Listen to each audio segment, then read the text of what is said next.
Selamat pagi anak-anak, Namo Buddhaya. Salam sehat. Hari ini Kamis tanggal 29 Agustus 2024, Miss Womi akan mengajak kalian mengenal lebih jauh bagaimana kita mengetahui unsur-unsur puisi. Anak-anak, silahkan anak-anak menyimak puisi berikut berjudul Cita-Cita karya Frida. Kita lihat sama-sama ya. Berikut ada 4 bait puisi Cita-Cita karya Frida. Nah, yang di stabilo pink itu bait 1. Lalu yang di stabilo orange bait 2. Yang di stabilo kuning bait 3. Dan yang terakhir yang di stabilo biru adalah bait 4.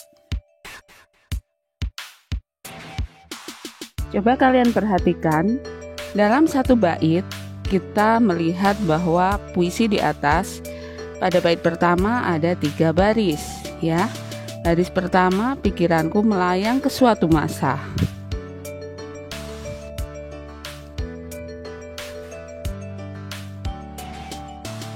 Baris kedua, aku pun bertanya-tanya. Baris ketiga, mau jadi apa aku saat dewasa, adalah baris ketiga. Baik, jadi ingat ya anak-anak, keseluruhan dari beberapa baris dalam puisi itu disebut bait. Selanjutnya kita akan belajar mengenai irama. Nah, apa irama itu? Irama adalah keselarasan bunyi. Jadi anak-anak, di situ ada perubahan tekanan dalam puisi.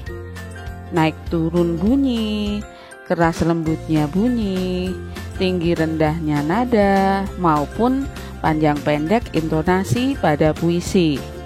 Selanjutnya kita akan mengenal rima. Apa itu rima? Rima adalah persamaan bunyi yang terdapat pada akhir baris dalam puisi. Nah, dalam jenis-jenis puisi, maka ada 4 jenis rima.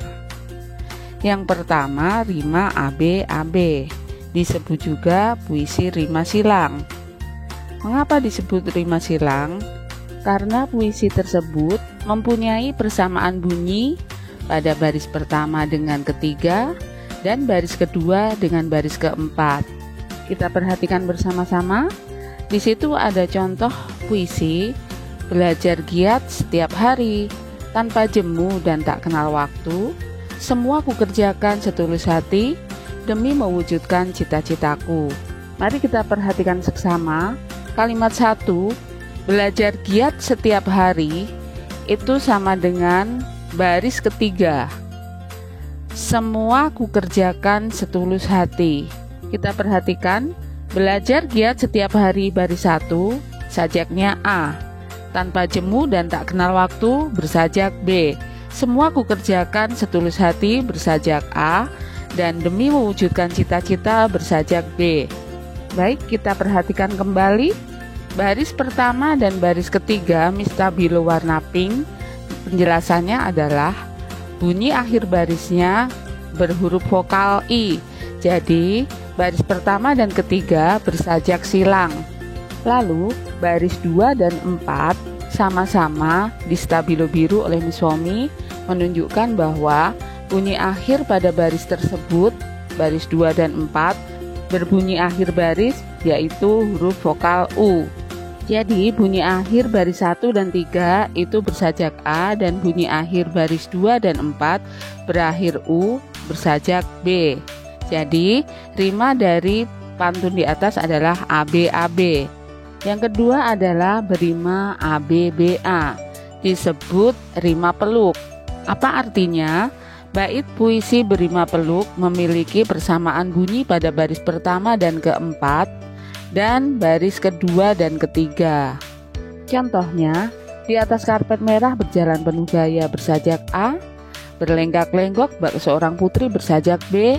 Mengenakan busana indah tak terperi, bersajak B. Membuat semua terpesona akan kecantikannya, bersajak A. Kita lihat, baris 1 dan 4 sama, yaitu bersajak A. Kemudian Miss beri tanda dengan stabilo kuning. Perhatikan bersama anak-anak. Baris kedua dan ketiga itu bersajak B. Lihat, di situ ada kalimat yang diakhiri dengan huruf I. Jadi, puisi di atas berima A, B, B, A. Puisi yang ketiga adalah puisi yang berima A, A, B, B. Bait puisi yang berima pasangan biasanya memiliki persamaan bunyi pada baris pertama dan kedua dan baris ketiga dengan keempat. Oke, kita tulis bersama ya. Baris 1 dan 2 bersajak AA. Baris 3 dan 4 bersajak BB. Sesuai dengan rumusnya ya, yaitu rima AA, BB. Oke. Untuk rima AA itu harus sama. Maka di baris 1 dan 2 sama-sama diakhiri dengan huruf vokal U yang di stabilo biru. Lalu rumus selanjutnya adalah bersajak B, B. Baris ketiga dan keempat dari puisi tersebut berakhiran huruf konsonan N. Tidak hanya huruf vokal saja ya, bisa juga huruf konsonan yang sama. Jadi puisi di atas merupakan puisi dengan rima AA, BB. Yang terakhir adalah puisi dengan rima AA, AA atau disebut puisi berima terus.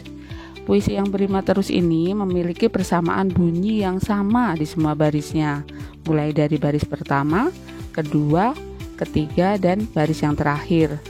Contoh, kita tuliskan bersama ya. Yang ini baris 1 bersajak A, baris 2 bersajak A, baris 3 bersajak A, dan baris keempat bersajak A. Nah, pada baris pertama diakhiri dengan huruf vokal I, baris kedua, ketiga, dan keempat sama-sama diakhiri dengan huruf vokal I. Maka kita bisa menyebutkan bahwa puisi di atas merupakan puisi dengan sajak atau rima AA, AA. Baik anak-anak, kita sudah belajar mengenai baris, bait, irama, dan rima dalam puisi. Kita berjumpa kembali pada pertemuan selanjutnya. Namo Buddhaya.